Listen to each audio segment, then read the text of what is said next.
Okay, dalaygon ang Dios, mga kaigsuonan, mga followers, kumusta na mo igsuon? Ani ano sab ang alagad nga diin magapaambit kaninyo sa mga kamaturan nga nasulat sa balaang kasulatan. Giilan nako ang akong kaugalingon nga mapuslanon lamang ug bulokon ang ako ang mga pagpamulong kun kini ginihan sa balaang Espiritu Santo ug sa iyang mga pulong nga nakasulat sa Biblia. So dalaygon ang Dios ni Abraham, ni Isaac ug ni Jacob, ang bugtong matuod nga Dios nga atong amahan ug mga pagdaig ngadto sa atong Ginoong Hesukristo, ang hari sa mga hari. So nining taknaa mga kaigsunan atong andamon ang ato ang balaang kasulatan tungod kay mahinungdanon kayo kini sa topic nga kaluwasan nga dayon. So eternal salvation. So after being saved by grace, purchased by the blood of Christ, and alive spiritually, God enable us to work it out with fear and trembling. Human kita naluwas sa grasya na dawat nato kini 100% na bayra na pinagi sa dugo ni Kristo 2000 years ago ug nabuhi na ang atong espirituhanon nga kahimtang. So karon do na kitay kaakuhan nga atong ipahigayon pag-ayo kini nga kaluwasan uban sa espirituhanon nga kahadlok og pagpaningkamot mga kaigsuonan. So ingon diri sa Philippians 2:12, so then my beloved, even as you have always obeyed, not only in my presence but now much more in my absence, work out your own salvation with fear and trembling. So kinahanglan mahibalo kita mga kaigsuonan nga dili nato sayon-sayonon kining mga butanga nga hatagan natog dako nga pagtagad ug hatagan natog atensyon kining kaluwasan nga naa na nato karon atong nadawat ug unsaon nato kini pag-atiman aron mahimong mabungahon. Ingon sa Bisaya, busa mga igsuon hinigugma ko, maingon nga kamo nanag masinugtanon sa kanunay, dili kay sa akong atubangan lamang kundili labi pagayod sa panahon nga wala ako kaninyo, sing kamutan ninyo nga mamunga ang inyong kaluwasan uban ang kahadlok ug pagkurog, kay ang Dios mao ang nagbuhat diha kaninyo sa pagbuot ug sa pagbuhat usab alang sa iyahang maayong kahimutan. Buhatan ninyo ang tanang mga butang sa walay mga pagbagulbol ug mga pagpangutana. So mao kana mga kaigsuonan ang atong topic karon, kaluwasan nga dayon, no mga kaigsuonan. So dili ta magmulo, dili ta magsupak sa mga giistorya sa pulong sa Dios mga igsoon. So una, kinahanglan sundon nato si Kristo. Ingon ang Hebrews 5:9, and being made perfect, He became the source of eternal salvation to all who obey Him. So faith alone is a false Christ teaching. No? That is a false Christ teaching mga kaigsonan. Di ta magpalimbong mga igsoon. So unahon nato pagpangita ang gingharian sa Dios og pagkamatarong. First thing first, kita kay gibuhi na sa espiritu, kita ang dunay katakos kaakuhan nga mangita sa gingharian sa Dios. Dugay na kaayo kining mao nga bersikulo igsoon, Matthew 6:33. After 12 years na kong pagpamastor sa man-made religious group, ayha pa nako na na-discover mga kaigsuonan og nakit-an kining maong gingharian mga igsoon. Salamat sa Dios nga karon wala nako ilalom sa man-made religious group og naa nako mga kaigsuonan sa gingharian ni Kristo. Tod kay miingon ang Ginoo nga pangitaon, so dili mo sugo ang Dios kung dili nato makaplagan. Okay? So muna ingon siya, strive to enter. Usa sa mga mahinungdanong sugo sa atong Ginoong Hesukristo mao nga ang pagsulod mga kaigsuonan. Strive to enter. Tanawa pag-ayo ang Lucas 13:24. Unsa man ang strive? Paningkamot sa pagsulod. Mao na mga kaigsunan ang but-if sabot ana. Tungod kay imiingon ang atong Ginoo sa Juan 19, basahon nato. Yes, I am the gate. Those who come in through me will be saved. Wherever they go, they will find green pastures. Igsuon ko, do not delay. Ayaw paglangan. Musulod ta mga kaigsunan. Tingali mingon ka karon nga na naman si Kristo Jesus sa akong kasing-kasing. Let us evaluate kung tinuod ba ng Hesus Kristo naa sa imong kasing-kasing karon mga igsoon. Hallelujah. Ngano mang dili ta magdili, nganong di ta maglangan-langan. Tungod kay, but when the head of the house has locked the door, manirado na, it will be too late. Then you will stand outside knocking and pleading, Lord, open the door for us. But he will reply, I do not know you. Manirado na ang tagbalay mga igsoon. Ingon diri, you will say, but we ate and drank with you, and you taught in our streets. But he shall say, I tell you, I do not know you. From where you are, depart from me, all workers of unrighteousness. Tanawa mga igsoon, sila na nagpaminaw sa mga pagtulunan, sila na nagsalo kauban niya. Dili ba ikaw karon naminaw man pug mga wali? Ikaw karon nag-attend man og fellowship? Pero do na ba'y posibilidad nga moingon ang Ginoo wa ko kailan nimo? Yes, dunay posibilidad kay ikaw nagpabilin nga naa sa gawas sa gingharian ni Kristo. So ingon diha sa 2 Pedro, 2 Peter 1:10 and 11, so dear brothers and sisters, work hard to prove that you really are among those God has called and chosen. Doing this, you will never stumble or far away, and God will open wide the gates of heaven for you to enter into the eternal kingdom of our Lord and Savior, Jesus Christ. Kining pagkugi mga kaigsunan, make every effort sa ubang translation ani, dili ni aron maluwas. Pagkugi, kitay musulod. Giluwas tas Ginoo migsuon, iyang trabaho 100%, kitay musulod. Ato na usab nga effort ang pagsulod mga kaigsunan. So ingon diha sa Jeremiah 50 verse 5, come and join. Ali og pakigtipon. Jeremiah 50 verse 5, they shall ask the way to Zion with their faces toward it, saying, come and let us join ourselves to the Lord in an perpetual covenant that shall not be forgotten. Ang pakigkauban mga kaigsunan diha sa gingharian sa Dios, pinaagi kini sa covenant. So Hebrews 12:24, dunay laing segment sa atong video nga ang atong hisgutan covenant. Unsa kanang covenant nga mo ipaagi aron mahimo kitang registered kingdom citizen. So kanang pag-ingon come sa daang tugon mga kaigsunan, come let us join, ali og makigtipon, gipamatud-an kana ni Pablo sa iyahang pagpanunlo igsoon. Dili ta magaingon nga asa una raman to. Si Pablo nagapamatuod usab niini sa iyang pagpanudlo. Ingon siya, but you have come to Mount Zion and to the city of the living God, the heavenly Jerusalem, and to an innumerable company of angels, to the general assembly and church of the firstborn who are written in heaven, and to God the judge of all, and to the spirits of just men made perfect. This is eternal salvation, sa diha nga ikaw mahimo ng kauban diha sa langit nun nga gingharian, kay dinhi naa masulat ang imong ngalan mga kaigsuonan. So kinahanglan mataw pag-usab, tibuok kumpleto nga pagpakatao diha sa pamilya sa Dios. Daghang kayong nagtudlo og born again mga igsuon, perting daghana. Ang problema lang kay immature,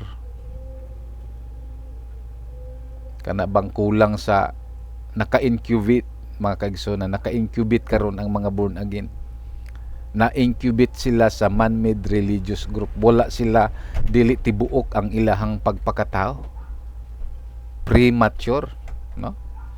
Nganuman wala gitudlo. Kung maghisgot ganitag hingpit nga pagkatao pag-usab diya sa pamilya sa Dios, yes dunay amahan pero wala gitudlo ang espirituhanon nga inahan. Og wala gitudlo ang espirituhanon nga puloy-anan vinyo. So kung atong sabton pag-ayo mga igsoon, ang tinuod nga makadawat sa hingpit nga kaluwasang dayon kato lamang na tao kumpletong pagkatao diha sa pamilya sa Dios. Kinahanglan musunod sa kabubuton sa Dios. Dili ang tanan nagaingon kanako Ginoo Ginoo makasulod sa gingharian, kundili kadto lamang nagbuhat sa kabubuton sa amahan. Ang kaluwasan trabaho sa Dios ug nadawat, apan ang pagbuhat sa kabubuton sa amahan mao ang eternal salvation. So unsa man pud ang mga kabubuton sa amahan? Mao na ang pangutan na migsoon. So unsa may kapuslanan tuod kung ikaw naluwas pero dili ka kasulod? Wala nako gi-question ang imong kaluwasan migsoon. Nahibalo ko nga sa dihang tininuod ang imong pagdawat naluwas ka. Pero unsay kapuslanan na anang imong kaluwasan kung dili ka kasulod sa gingharian sa Dios? Nganong dili ka kasulod? Tungod sa sala nga pagbahin-bahin, pagpundok-pundok sumala sa Galacia 20:21, Galacia 5:20 hangtod sa 21. Nga ang nagbuhat niini dili makasulod sa gingharian sa Dios. Meaning to say, kung dili ka kasulod, you are bound to the lake of fire. Hunahuna karon maigsoon. Hunahuna pag-ayo. So ang kabuton sa Ginoo nga angay natong sundon mao kini gipili sa Dios ang sayon nga iyahang puloy-anan hangtod sa kangturan ug mao kini ang iyahang gingharian sumala pa sa Salmo 132:13 ug 14. Unya ang kabubuton sa Dios nga mahan ingon siya pagkanindot ug pagkaayo nga ang managsuon magpuyo sa panaghiusa. Ikaw nga naminaw karon kung naa ka sa pag-alagad sa Ginoo, sigurado kong igsuon ta kay imong gidawat si Hesus ingon nga manluluwas. So gihatagan kag katungod mahimong anak sa Dios, ako man usab. Ang problema karon kay naa pa ka sa gawas sa gingharian ni Kristo. So unsay giingon diri? Pagkanindot ug pagkaayo nga ang managsuon magpuyo sa panaghiusa. Daghan na kaayong mga pastor ni gamit ni ining Salmo 131:1 ug 3 apan mga kaigsuonan nabutaan sila og wa nila hikit ang vinyo nga gihisgutan diha mga igsoon. So ang panaghiusa nga gusto sa Ginoo kanang panaghiusa nga naa sa iyahang vinyo. Dunay duha ka klaseng panaghiusa. Panaghiusa nga kagustuhan lamang sa tao, sama sa nahitabo sa Henesis didto sa pagtukod sa turi sa Babil nga doon na sila kinaiya sa pagbuot-buot, naghimo silag turi sa ilahang kaugalingong pangalan. So nahitabo karon doon na gani uban diha unity kuno ang ngalan sa ilahang kapunungan interfaith, doon na po'y ngalan nga nameless, faceless. Imagine mga kaigsuonan nga ang Biblia nagsulti og vinyo nga ang Dios nagpili, pero ang tao magbuot-buot gyud himong ngalan sa iyahang kaugalingong katuyuan. So mga igsoon, dili kabuton sa Ginoo ang mga panghitabo sa Kristyanismo karon sa ilahang pagpundok-pundok, ug mo kanay makaingon nga dili nila madawat ang gitawag og eternal salvation. So kinahanglan mga kaigsunan nga ang panaghiusa nga atong himuon, panaghiusa nga vinyo sa Dios. Kung ako'y papilion, ikaw papilion, sila papilion, tingali maglalis kita. Apan labing maayo nga mosunod kita unsay gisulti sa Dios.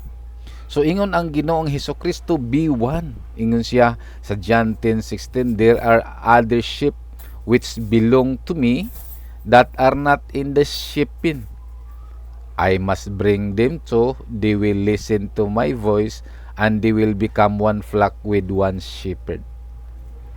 Duna kunoy mga karnero nga wala nga iya sa Dios, pero wala pa niining turila. kinahanglan dalon, wala mag suggest, kinahanglan dadon aron mahimo og mamati sila sa tingog og mahimo silang usa ka panon ug adunay usa ka magbalantay ang atong Ginoong Hesukristo. Kung tutukan nimo pag-ayo mi gisuon, dunay gitawag shipin, turil, og dunay gitawag nga flock, one flock. Kanang shipin, nganong gigamit ang terminong shipin tungod kay karnero man ang gihisgutan. Nganong gigamit nga panon tungod kay karnero ang gihisgutan. Pero kung i-convert nato sa realidad sa atong kinabuhi karon, ang karnero nagkahulugan sa mga linuwas o iglesia, linuwas. Ang shipin nagkahulugan sa sayon, kay mao man ay puloy-anan sa Ginoo ng sayon, ingon siya, gipili nako ang sayon nga mapuloy-anan sa walay katapusan. So ang one flock mao kanang one body of Christ, usa ka lawas, usa ka panon, mga katawhan nga sumusunod ni Kristo. So kung atong sabton pag-ayo, kung doon na kay kinaadman sa pagsabot, doon na ko'y mga karnero nga wala pa ron sa sayon, nakakulong pa, natanggong pa sa man-made religious group. Kinahanglan nga hiusahon ko sila aron mahimong usa ka panon, aron matuman ang katuyuan sa atong Ginoo nga gitawag og B1. Mo nay katuyuan sa atong Ginoo. So mo kini ang pinakapag-ampo sa atong Ginoong Hesukristo. Kita mga kaigsuonan, sa atong mga pag-ampo nagkanunay lang gyud alang sa atong panginahanglan. Kahibalo ba ka maigsuon sukad pa sa una hangtod karon ang Dios matinud-anon sa iyahang mga saad o kita wala niya pasagdi o gitagaan sa tanan natong gikinahanglan. Kung akong gilista mga kaigsuonan ang mga pre-request nako sa Ginoo, malipay gyud ko magunahuna, gisulayan ko ni sa una. 90% iyahag yung gitubag ang akong mga pre-request. Karon mga igsoon, kay gipanalanginan naman tas Ginoo. Wa ba ka kauna-huna nga kita na pod ang maoy mutubag sa mga pag-ampo sa atong Ginoong Hesukristo nga karon naatubangan sa amahan nga bugar pirmi alang kanato. Sa atong panahon karon nagtuo ko nga ang atong Ginoong Hesukristo sa gihapon mao iyang mga pag-ampo nga ang tanang mga maabtan sa iyang pulong mahimong usa kanila.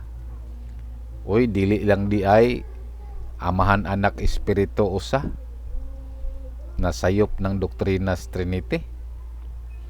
Kay ingon diha, silang tanan maiusa diri kanato sa ato pa, dili lang tulo, dili maihap, silang Pedro sa una, mga apostoles ug mga nakabig niyang pila kalibo, sila usa na diha mga kaigsunan.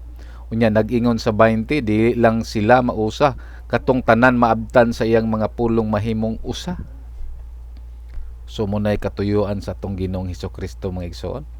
O kung duna kay pagbati nga sundon si Kristo, maghiusa ta mga igsoon diha sa binyo sa Dios. So kinahanglan pamation nato ang tawag ni Kristo.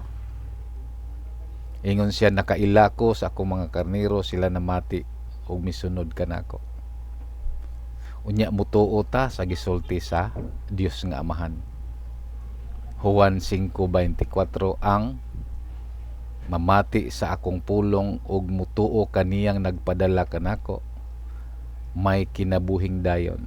Sila dili na pagahukman, kay nakalatas na sila gikan sa kamatayon ngadto sa kinabuhi. Ang punto igsoon, mamati ta sa pulong ni Kristo ug mutuo ta sa Dios nga Amahan.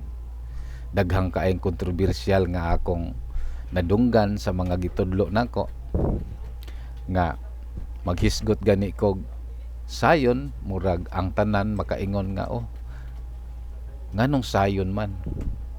Mga igsoon, wala ba ka mahibalo nga dili ako'y gaingon ana, ang gatukod sa sayon ang atong Dios nga Amahan ug ang gatukod sa iglesia ang atong Ginoong Hesukristo, ug si Kristo naka-install bilang hari sa Sion.